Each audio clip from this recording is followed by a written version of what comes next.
welcome all the foreign students coming to FIT to the city of Melbourne and Melbourne Beach. So I guess the top of this video is basically all the things Melbourne and Melbourne Beach has to offer off the FIT campus, and I'm going to be giving my opinion as a local. So I might be a little bit biased in my regard in terms of like restaurants I liked and just like things that I like to do, but hopefully you can get a little bit more understanding about this beautiful city. So basically I'm going to be giving you my advice about the beach, information about the river, my favorite restaurants and cafes, and then I'll just be talking about other things you can do and also notable events that happen only in Melbourne.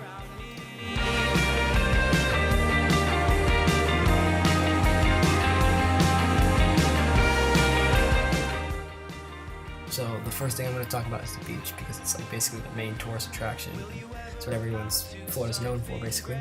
So there's some things you should know about just like the beaches locally.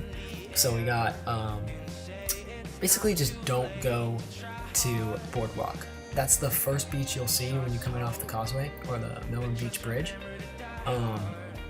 Don't go to that because you have to pay to park. Also, there's like Boardwalk is a good reference point, so if you go north of Boardwalk, you're going to get into Satellite Beaches and Cocoa Beach. So and Cocoa Beach is like the most touristy. It's where Ron John's surf shop is, which is pretty popular. But it's very touristy because that's where all the Orlando people go. So it gets kind of crazy. And then Satellite Beach also is a little bit touristy and more crowded.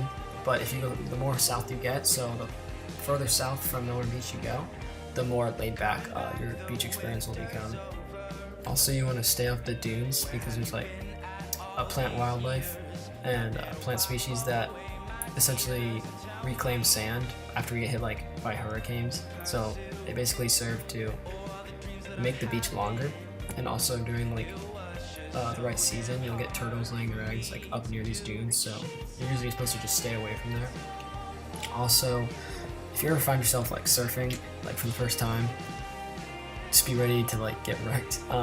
You're also gonna hear about rip currents. So rip current basically will suck you out into the deeper water, and what a lot of people do is they'll try to swim against it, but you'll just end up tiring yourself out if you do that like that. So you gotta swim to the side, because if you swim to the side you'll be able to get out of rip current, and then you can swim back in.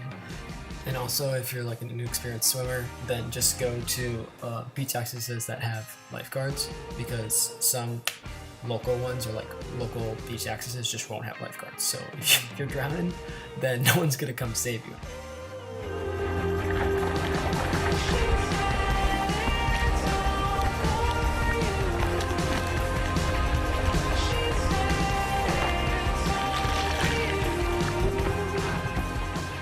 So the next thing I'm talking about is the Indian River Lagoon, and it's not actually a river. Like that's not how it's classified, because it's like still classified as having still water, but there's some flow to it because of the inlets. There's also islands in the Indian River Lagoon as you keep going more south, and there's like camping sites. So if you ever manage to find a friend who has a boat, then you can go camping on there if that's your thing. And just do other stuff, just do stupid crap. And then obviously there's all the activities that you can do, like tubing, surfing, kneeboarding, jet skiing. So there's a lot to do if you have a boat. That being said, right now there's like a push to clean up the Indian River Lagoon, and FIT has been like really involved in that because they've been like documenting the pollution of the Indian River Lagoon.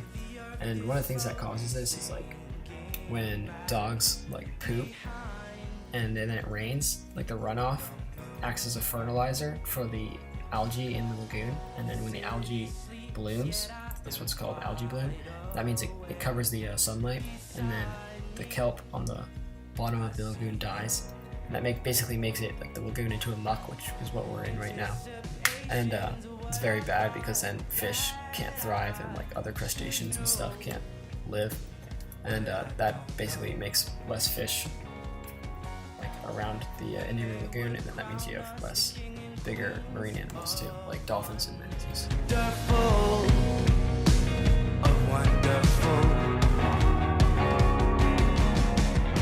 place to go to, like all around for like anything, is the Melbourne Beach Supermarket, because like they have so many different kinds of things. You can get euros or gyros, I don't even know how you're supposed to say it, but you can get those, and you can get like lunch meat or like all this kind of different stuff. But like the best thing is their pizza. Like they have deep dish and like just normal pizza. It's so good, like better than any other pizza place, like better than Bizarro's on Boardwalk, and better than like Domino's or like any of those things. And grabs like pizza and a root beer, so good. Next place, like it's also on that plaza. It's like a restaurant. It's called Ocean 302, and it's like more fancy. So if you're gonna get like a hot date or something, just go there. It's really good. And then there's also a cafe on that strip. It's called Friendly Toast. It's pretty good too. Probably the most famous cafe is Blueberry Muffin. Really good. They make these like really good blueberry muffin. But that's why I call it Blueberry Muffin.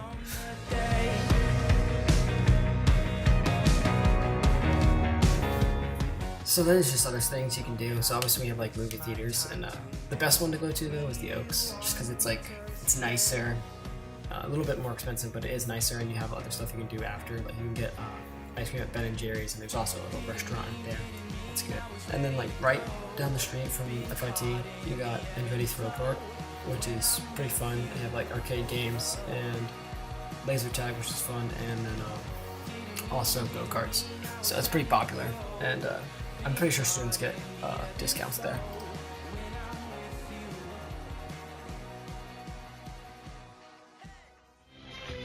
Irish step dancing, which during St. Paddy's Day, there's always a festival and like Irish step dancing at Meg O'Malley's, so it's right in downtown Melbourne.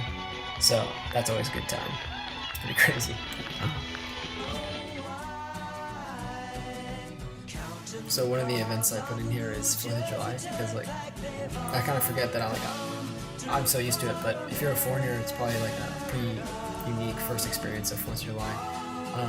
Just be careful, because you'll probably end up setting off fireworks somehow, and crazy crap is stuff can happen. So like this right here, like I've had many encounters like this. So yeah, just be prepared, and your fingers will probably be burnt if you're celebrating it right. And then you got Cape Canaveral, where they'll send off the launches for SpaceX and NASA, which is awesome. If you ever get the opportunity to go watch it, it's a really unique experience. It's like not the same being kind of where we are right here, but nonetheless, you'll get used to the launches going off just out of the blue, like during soccer games for me. It's kind of weird. Take a look at the long man, beating up the wrong guy. Oh man, wonder if you'll ever know who's in the best-selling show. So, just go out and explore and live life, I guess. There's a lot to do, even though we're kind of a small town. And, I know most of us are like aerospace engineers, so hopefully one day we'll be able to do stuff like this. So, just good luck.